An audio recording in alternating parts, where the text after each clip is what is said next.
Olá e bem-vindos ao Pod Esporte. Eu me chamo Keliane Medeiros. E eu me chamo Denise Bezerra.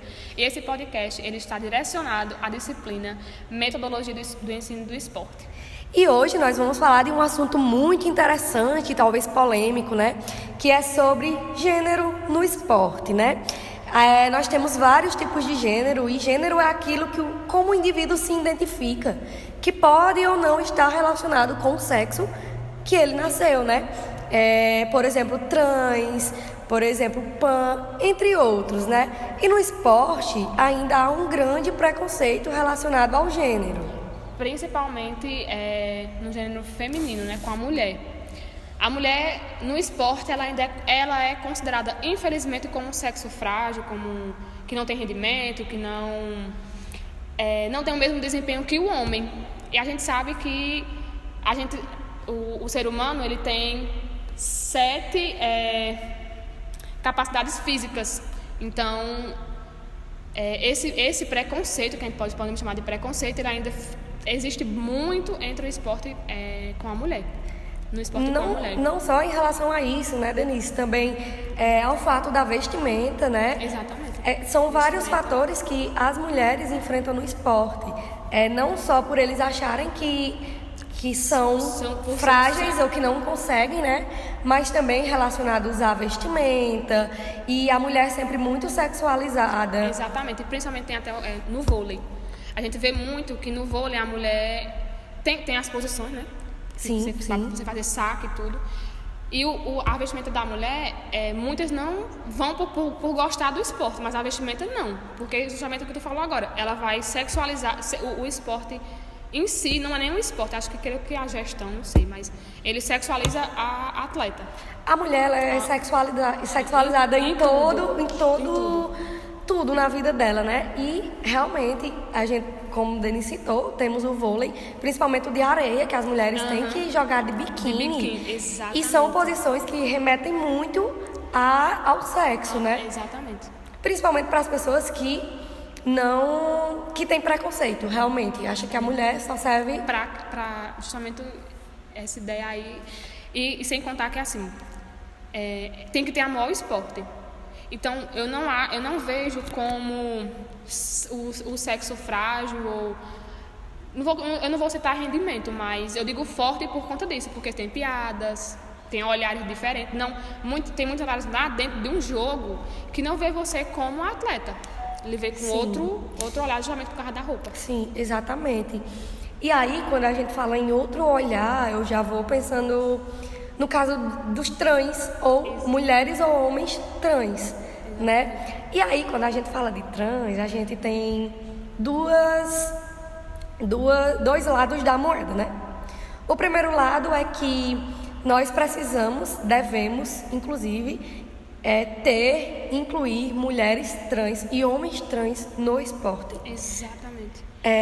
Porque eles são aquilo, eles se identificam desse jeito.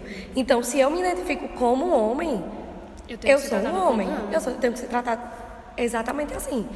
E no esporte, essas pessoas recebem muito mais preconceito, eu acredito, muito mais ainda do que as mulheres. Porque se você é mulher, você já recebe muito preconceito. Imagine uma mulher trans, exatamente, né?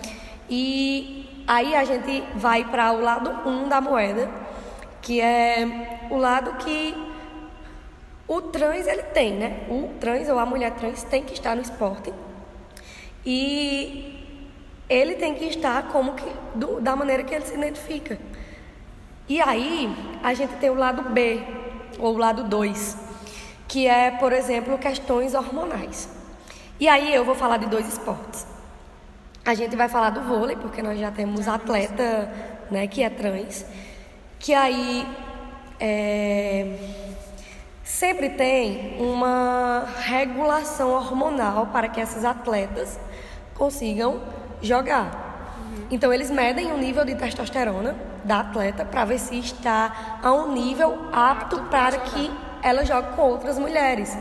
Porque a gente sabe que por ter mais testosterona no corpo, desenvolvemos mais força, né? E aí tem esse teste antes das atletas entrarem em quadra, mas que pode haver impacto. Às vezes um saque é mais forte. E aí outros atletas podem sentir essa diferença. Acaba se sentindo inferiores Sim. ao atleta, né? Sim. E aí, eu já vou entrando no esporte que... Porque assim, no vôlei a gente consegue, né? Ter um atleta trans e conseguir que ela jogue, porque ela tá apta para isso. Mas quando a gente vai, por exemplo, pro fisiculturismo, Eita, aí as coisas ficam diferentes. Porque, por exemplo, é muito difícil a gente ter um fisiculturista que não faça ciclagem hormonal. Todo fisiculturista, ele faz ciclagem hormonal. Então, um homem cis com ciclagem hormonal de testosterona e um homem trans com ciclagem hormonal de testosterona, eles vão ter físicos diferentes. Porque o homem cis, ele já tem a testosterona mais alta do que o homem trans. Né? E aí a gente pode receber esse impacto aí, essa diferença. Inclusive no fisiculturismo ainda não é permitido, Denise, que entre atletas trans. Ainda não é permitido atletas trans competirem com... Aí por quê, né? Então, exatamente, eu acredito que seja exatamente por esse motivo. Mas não... eu sou homem, mas eu me vejo como uma mulher e eu quero ser atleta de fisiculturismo. Pronto, aí é justamente isso. Eles não permitem ainda, porque vamos fazer o contrário agora. Uma atleta trans, uma mulher trans, vai competir com uma mulher cis. A mulher trans, ela tem muito mais chances de ganhar, e eu estou falando isso não por capacidade, estou falando por questões fisiológicas, por questões hormonais. Ela tem muito mais capacidade de ganhar do que a mulher cis, mesmo que as duas façam ciclagem hormonal. Entendi. Por uma questão hormonal mesmo, não é por uma questão... de preconceito. Isso, falando uma questão fisiológica e hormonal. Entendi. Por outro lado... Vem o preconceito também. Exatamente. Por isso que quando eu falo assim, sobre trans no esporte, é um assunto bem... É um assunto que ele abre vários leques, várias portas, tem vários feixes que você consegue abordar muita coisa com esse assunto, gênero no esporte. É porque são muitas vertentes. Exatamente. E nós precisamos incluir, porque a gente não pode abrir uma modalidade só para pessoas trans. Que aí seria muito mais preconceituoso, né? Sem contar que a gente pode estar perdendo uma modalidade, pode estar perdendo um grande atleta. Sim. Por conta do preconceito. Sim, exatamente. A inclusão, ela tem que existir, tem que ter. O século que a gente tá tudo muito ali, sabe? Muito fechado, muito tapado, muito... Por mais que nós já tenhamos evoluído muito... Ainda falta um pouquinho. Né? Porque, assim, antes era muito pior. Né? Antes era muito pior, a gente já chegou em um ponto bem interessante, mas que ainda existe um preconceito. E aí a gente também pode falar um pouquinho sobre o homem. O homem cis. O homem cis, ele é cis, mas ele tem... ele é gay. Ele é um homem cis, mas ele é gay. Nasceu homem cis, ele fica como homem e é gay. Se esse cara for jogar futebol... Aí já vai entrar o quê? Também, tudo entra em preconceito. Vai jogar futebol... E aí eu vou pro vestiário com os meus coleguinhas. Os coleguinhas não aceitam ele porque ele é um coleguinha gay. Muitos não são bem tranquilos em relação a isso. Mas outros não, né? Muita gente ainda tem uma mente bem fechada para conseguir aceitar.